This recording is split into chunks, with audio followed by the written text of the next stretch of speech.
श्री स्वामी समर्थ. दंडवत आणि प्रणाम. मी रेखा जगदंबे. माझ्या यूट्यूब चॅनलमध्ये मी तुमचं अगदी मनापासून स्वागत करते आणि आजचा दिवस तुमचा शुभ जाऊ अशी महाराजांच्या चरणी प्रार्थना करते आणि याच्या आपल्या नवीन विषयाला सुरुवात करते. मैत्रिणींनो, 15 एप्रिल 2026 रोजी आहे श्री स्वामी समर्थ महाराजांची पुण्यतिथी. कर्दळी वनातून सुरू झालेला हा प्रवास महाराजांचा अक्कलकोटी समाधी स्वरूपापर्यंत आलेला आहे. महाराज आपल्याला नित्य सांगतात की मैं गया नहीं जिंदा हूँ. ह्याची आपल्याला सतत प्रचिती सुद्धा महाराज देत असतात की महाराजांनी जरी समाधी घेतलेली असली, महाराजांचं जरी आपण पुण्यतिथी दिन साजरा करत असलो तरी सुद्धा निर्गुण स्वरूपामध्ये महाराज नित्य आपल्या सोबत असतात. तर महाराज आपल्या सोबत आहेत किंवा महाराज आपल्या सोबत असावेत असं जर तुम्हाला वाटत असेल तर आपल्याला सुद्धा महाराजांच्या नित्य सेवेमध्ये राहणं गरजेचं आहे. कारण ज्यांनी महाराजांचं बोट पकडलं तर महाराजांनी त्यांना दुःखाच्या सागरापलीकडे नेऊन सुखाचे सोहळे त्यांना करायला लावलेले आहेत किंवा त्यांच्या आयुष्याचं महाराजांनी सोनं केलेलं आहे. तर या माझ्या महाराजांच्या पुण्यतिथीच्या दिवशी आपल्याला महाराजांच्या कोणत्या सेवा करायच्यात आणि कशा करायच्यात आणि त्यातल्या त्यात सगळ्यात महत्त्वाची सेवा कोणती, म्हणजे कुठल्याच सेवा जमत नाहीत पण एक असं काम जर आपण केलं तर ह्या सगळ्या सेवेपेक्षा सुद्धा मूल्यवान अशी ही सेवा म्हणता येईल. ते काय आहे या माहितीचा हा व्हिडिओ आहे, तर व्हिडिओ स्किप न करता पहा म्हणजे तुम्हाला सगळी माहिती मिळेल. तर मैत्रिणींनो, महाराजांची पुण्यतिथी 15 एप्रिल रोजी आहे. तर आपण 9 तारखेपासून ते 15 तारखेपर्यंत सप्ताह कालावधी राबवतो. सप्ताह कालावधी म्हणजे या 7 दिवसाच्या कालावधीमध्ये आपण श्री गुरुचरित्र या ग्रंथाचं पारायण करतो. बरेच बंधू भगिनी आपापल्या घरी पारायणाला बसतात तर काही जण केंद्रामध्ये पारायणाला बसतात. तर ज्यांना केंद्रामध्ये किंवा घरी श्री गुरुचरित्र या ग्रंथाचं पारायण करणं शक्य झालं नाही किंवा 9 तारखेपासनं पुण्यतिथीच्या आधीपासनं त्यांना सेवा करणं शक्य झाल्या नाहीत तर अशा माझ्या बंधू भगिनींनी स्वामींच्या पुण्यतिथीच्या दिवशी कुठल्या सेवा करायच्यात की ज्या सेवा केल्याने त्या महाराजांना अतिप्रिय होतील आणि आपण महाराजांच्या सेवेत नित्य राहाल. तर त्या सेवा कोणत्या, तर आपल्याला पुण्यतिथीच्या दिवशी म्हणजे 15 एप्रिल 2026 रोजी सकाळी लवकर उठल्यानंतर आपलं सगळं आटोपून घ्यायचंय आणि महाराजांच्या सेवेला बसायचंय. आता तुमचा कितीही धावपळीचा काळ असेल, तुम्हाला म्हणजे अजिबात वेळ भेटत नसेल तरी सुद्धा तुम्हाला वेळ काढायचा आहे. एखाद्या दिवशी तुम्ही दररोज 6ला उठत असाल तर एखाद्या दिवशी 4ला 5ला उठलं तर काहीच होणार नाही. तर पण आपल्याला तेवढ्याच महाराजांच्या सेवा करायला भेटतात. वर्षभर आपल्याला सेवा करणं शक्य नाही, तुम्ही नित्य सेवा सुद्धा करत नाही, तर तुम्ही कमीत कमी अशा काही दिवसांचं औचित्य साधून थोडासा वेळ आपल्या आयुष्यातला काढावा आणि तो आपला जो आयुष्यातून काहीसा वेळ आपण काढून घेतलेला आहे तो महाराजांच्या सेवेमध्ये घालवा. तर निश्चित महाराज तुमच्या आयुष्याचं सोनं करतात. तर सकाळी आपल्याला लवकर उठायचंय. सकाळी लवकर उठून आपल्याला आपली रेग्युलरची पूजा झाली, तुमची नित्यसेवा झाली की तुम्हाला महाराजांचं श्री स्वामी चरित्र सारामृत या ग्रंथाचा पूर्ण पाठ करायचंय. आता या ग्रंथाचा पूर्ण पाठ म्हणजे काय, तर हा ग्रंथ छोटासाच ग्रंथ आहे, 1 ते 21 अध्याय आहेत. तर ते एका बैठकीत आपल्याला करायचं आहे. जर काहींना गुडघ्याचा त्रास असेल किंवा काहींना लहान बाळं असतील किंवा वृद्धापकाळामुळे तुम्हाला बसणं जास्त वेळ शक्य नसेल तर अशा वेळेस तुम्ही हा पाठ करण्यासाठी एका बैठकीत न करता तुम्ही सकाळी थोडा, दुपारी थोडा, संध्याकाळी थोडा या पद्धतीनं करा. परंतु पुण्यतिथीच्या दिवशी तुमचा आवर्जून एक पाठ झालाच पाहिजे, म्हणजे 1 ते 21 अध्यायाचं पठण झालंच पाहिजे. या पद्धतीने तुम्हाला पाठ करायचं आहे. कारण अडचणी खूप असतात, त्या अडचणींवर मात देऊन आपल्याला ह्या सेवा करायच्या आहेत. कारण समस्या किंवा आपण सांसारिक लोक आहोत तर आपल्याला समस्या सारख्या येतच असतात. पण कितीही समस्या आल्या तरी सुद्धा त्यातून काहीतरी थोडासा का होईना वेळ आपल्याला महाराजांसाठी द्यायचा आहे. कमीत कमी ह्या दिवशी तरी आपल्याला वेळ महाराजांसाठी काढायचा आहे. मग आता तुम्हाला एका बैठकीत शक्य नाही तर तुम्ही या पद्धतीनं 7 अध्याय सकाळी, 7 अध्याय दुपारी, 7 अध्याय संध्याकाळी या पद्धतीनं तुम्ही एक पाठ मात्र आवर्जून पूर्ण करायचा आहे. त्यासोबतच 11 माळी तुम्हाला श्री स्वामी समर्थ या षडाक्षरी मंत्राचं पठण करायचंय, म्हणजे माळ करायची आहे. तर 11 माळी करायच्यात. दररोज तुम्ही एकच माळ करत असाल तर या दिवशी मात्र आवर्जून, तुम्हाला दररोज शक्य नाही 11 माळी करणं ठीक आहे, परंतु पुण्यतिथीच्या दिवशी मात्र आवर्जून तुम्हाला 11 माळी जप करायचा आहे. श्री स्वामी समर्थ, श्री स्वामी समर्थ या पद्धतीनं तुम्हाला 11 माळी जप करायचा आहे. त्यासोबतच जर तुम्हाला शक्य असेल तर तुम्ही स्वामी स्तवन म्हणू शकता.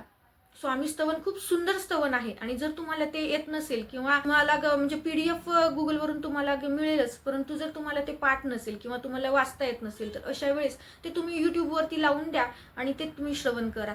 ते तुम्ही 11 वेळेस श्रवण करा. तुम्ही दिवसभर जरी श्रवण केलं तरी काहीच हरकत नाही, कारण ते त्याच्यासाठी काही खूप वेळ लागतो आणि काही आपल्याला वेगळा वेळ काढून ऐकावं लागतं असं नाही. आपण कुठलंही काम करू लागलो एवढं की बौद्धिक कामं करताना आपल्याला या गोष्टी श्रवण करता येत नाहीत. तर अशा वेळेस पण तुम्ही जेव्हा शारीरिक कामं करतो, तर त्यावेळेस तुम्ही ते यूट्यूबवरती लावून दिलं आणि त्याचं श्रवण केलं तरीही चालतं. त्यानंतर म्हणजे जर तुम्हाला स्वामीचरित्र सारामृताचा पाठ करणं शक्य नसेल, तर तुम्ही स्वामीचरित्र अवतरणिका वाचा. ह्याच्यासाठी फक्त 5 मिनिट वेळ लागतो. पहिल्यांदा स्वामींचं स्तवन घ्या आणि त्यानंतर स्वामीचरित्र अवतरणिका ह्याचं तुम्ही 11 वेळेस पठण करा. मला पूर्ण पाठ करणं शक्य झाला नाही तर 5 मिनिटाची अवतरणिका तुम्ही निश्चितच वाचू शकता.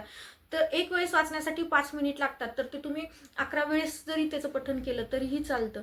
म्हणजे ह्या साध्या सोप्या सेवा आहेत. ह्या सेवा तुम्हाला दररोज नाही शक्य, परंतु ह्या दिवसाचं औचित्य साधून तुम्हाला आवर्जून ह्या सेवा करायच्या आहेत. तर महाराज नित्य तुमच्या सोबत राहतील. महाराज तुम्ही जर ह्या सेवा केल्या तर महाराज दुःखामध्ये तुमच्या समोर राहतील आणि तुमच्या सुखामध्ये महाराज तुमच्या पाठीमागे राहतील. महाराज नेहमी सांगतात की भिवू नकोस, मी तुझ्या पाठीशी आहे. त्याच्यामुळे नित्य महाराज तर त्यांचा वरदहस्त आपल्या डोक्यावरती ठेवण्यासाठी नित्य ते आपल्या मागे राहतातच, परंतु आपल्या दुःखाच्या काळामध्ये ते मागे न राहता ते आपल्या समोर येतात आणि त्या दुःखाला 4 हात करणं हे महाराजांचंच काम आहे. तर त्या दुःखाला 4 हात करून आपल्यापर्यंत ते दुःख न येऊ देण्याचं काम महाराज करत असतात. म्हणून आपल्याला महाराजांच्या सेवेत राहायचे. बऱ्याच जणांना प्रचिती आलेल्या आहेत आणि काहींना प्रचिती जरी आलेल्या नसतील तर ते तुमच्या म्हणजे तुम्ही सेवा करताय आणि तुम्हाला प्रचिती आणखी महाराजांची आलेली नाही, तुमच्या कर्माचा थोडाफार दोष आहे. कारण आपले पूर्वकर्म पूर्ण धुवून गेल्याशिवाय आपल्याला चांगल्या कर्माचं फळ, चांगल्या म्हणजे आपण केलेल्या सेवेचं फळ प्राप्त होत नाही. कारण तुम्ही भलं एवढी मोठी तुमची वाईट कामाची शिदोरी आहे आणि आता थोड्याशा सेवा करून तुम्ही सगळं माझं चांगलं व्हावं असा जर विचार करत असाल, तर जे तुमचं पहिलेचं आणलेलं ओझं आहे ते ओझं तर तुम्हाला पहिले संपवावं लागेल. तर ते ओझं संपलेलं नसावं, त्यामुळे तुम्हाला महाराजांची प्रचिती आलेली नाही. ज्या दिवशी तुमचा तो आणलेला पूर्वलिखिताचा जो भार आहे, ज्या दिवशी ते ओझं तुमचं संपेल त्या दिवशी निश्चितच ह्या सेवेचं फळ तुम्हाला भरभरून मिळतं. महाराजांचं एक वेळेस नाव घेतलं तर महाराज त्या एक वेळेसच्या नावाचं सुद्धा आपल्याला म्हणजे ते वापस करतात. म्हणजे आपण एक वेळेस महाराजांना आळवलं किंवा एक वेळेस महाराजांचं फक्त श्री स्वामी समर्थ या नामाचं फक्त एक वेळेस जरी पठण केलं तर त्याचं जे काही पुण्यफळ आहे ते महाराज आपल्या पदरात टाकतात. तर तुम्ही 11 माळी जप केलात, तुम्ही पाठ केलात तर पहा महाराज आपल्याला किती भरभरून देतील. ते तुमची ओंजळ कमी पडेल, तर एवढं महाराज भरभरून देतात. त्यामुळे नित्य महाराजांच्या सेवेत राहायचे. त्यानंतर तुम्हाला ह्या दिवशी जर शक्य असेल तर यथाशक्ती तुम्ही एखाद्या व्यक्तीला पूर्ण जेवण द्या. म्हणजे कुणाला तरी एखादं पात्र तुम्हाला जेवू वाढायचं आहे, मग आता ते पात्र कुणाला, ज्याला भरभरून रोज खायला भेटतं अशा व्यक्तीला न जेवू घालता गरजवंताला तुम्ही जीव घाला. कारण ज्याच्याकडे खूप काही आहे त्याला जीव घातलं तर त्याचं म्हणजे त्याला सुख एवढं काही मिळणार नाही. फक्त आज घरी करायच्या ऐवजी आपण त्यांच्याकडे जेवण करून यायलो, हाच एक मनात भाव असेल. परंतु जर गरजवंत असेल, ज्यांना रोज अन्नासाठी एका वेळेसच्या जेवणासाठी दिवसभर भटकावं लागतं, अशा एखाद्या गरजवंताला जर तुम्ही जीव घातलं तर निश्चित तो तुम्हाला भरभरून आशीर्वाद देतो. त्यामुळं एखाद्या गरजू व्यक्तीला तुम्ही अन्नदान करा. तर त्यानंतर म्हणजे आता यथाशक्ती जसं तुम्हाला जर जास्त लोकांना देता येत असेल तर अशा वेळेस तुम्ही जास्त जणांनाही देऊ शकता, परंतु कमीत कमी महाराजांच्या पुण्यतिथीच्या निमित्तानं एक पात्र तुम्ही जीव घालायचं आहे. हा झाला सगळा सेवेचा भाग. ह्या सेवा आपल्याला पुण्यतिथीचं निमित्त साधून करायच्यात. जर तुम्हाला ह्या सेवा कुठल्याच शक्य झाल्या नाहीत तर एक महत्त्वाचं जर तुम्ही काम केलं तर निश्चित तुमच्या आयुष्याचं सोनं होतं. एखादी व्यक्ती जर तिचा वाईट काळ चालू आहे आणि ती तिचं दुःख तुमच्यासोबत शेअर करत आहे, तर अशा वेळेस म्हणजे एक लोकांची मानसिकता असते की एखाद्याचं दुःख जेव्हा ऐकतो तेव्हा ते त्याच्यासोबत रडू रडू ऐकतात, परंतु तो बाजूला गेला की त्याच्या मागे हसू हसू लोकांना सांगतात. तर असं जर एखाद्याने तुमच्याकडे मन मोकळं केलं असेल तर त्याचं भांडवल न बनवता तुम्ही त्यांना महाराजांच्या सेवेत आणा. सगळ्यात मोठी ही सेवा आहे. कारण जेव्हा कुणीच नसतं तेव्हा महाराज असतात आणि महाराजांकडे जर आपण गेलो 10 जणांकडे तुम्ही हात पसरवला तर तुम्हाला मदत भेटणार नाही, परंतु फक्त एका महाराजांकडे जर आपण गेलात तर निश्चित महाराज तुम्हाला कशाचीच कमी पडू देत नाहीत. तुम्हाला तुमच्या दुःखातून बाहेर काढण्याचं काम महाराज करतात. म्हणून त्या व्यक्तीला महाराजांपर्यंत नेण्याचं काम करा. कारण बरेचसे असे व्यक्ती असतात किंवा बरेच असे लोक असतात की त्यांना महाराजांचीच ओळख नाही, महाराज कोण आहेत हे माहिती नाही, महाराजांच्या सेवा काय आहेत हे माहिती नाही, पण त्यांच्यावरती खूप दुःख आहे. तर अशा वेळेस त्या दुःखी माणसाला जर तुम्ही महाराजांकडे नेलं, महाराजांच्या सेवेत आणलं, तर ती सगळ्यात मोठी. तुम्ही भलं गुरुचरित्र ग्रंथाचं पारायण करू नका, तुम्ही स्वामीचरित्र सारामृताचा पाठ करू नका, तुम्ही 11 माळी जप करू नका, तुम्ही अन्नदान करू नका, तुम्हाला कुठल्याच सेवा करणं शक्य नाहीत, पण तुम्ही एखाद्या गरजू अनभिज्ञ माणसाला, ज्यांना स्वामी काय आहेत हेच यापासूनच जो अनभिज्ञ आहे, अशा माणसाला स्वामीच्या सेवेत आणा, तर ही सगळ्यात मोठी सगळ्यात प्रभावी सेवा आहे. तो व्यक्ती आयुष्यभर तुम्हाला जपेल, कारण त्याच्या दुःखाच्या काळात महाराजांची ओळख करून देण्याचं काम तुम्ही केलंय, महाराजांपर्यंत त्याला नेण्याचं काम तुम्ही केले. तर महाराजांकडे जर तुम्ही त्याला नेऊन सोडलं तर निश्चित त्याच्या आयुष्यातलं दुःख संपतं आणि तो त्याच्या सुखाचे सोहळे करायला लागतो. आणि त्या सुखाच्या काळात सुद्धा तो महाराजांना तर कधी विसरणारच नाही, परंतु तुम्ही त्यांना महाराजांपर्यंत नेले म्हणून आयुष्यात तुम्हाला सुद्धा तो कधी विसरणार नाही.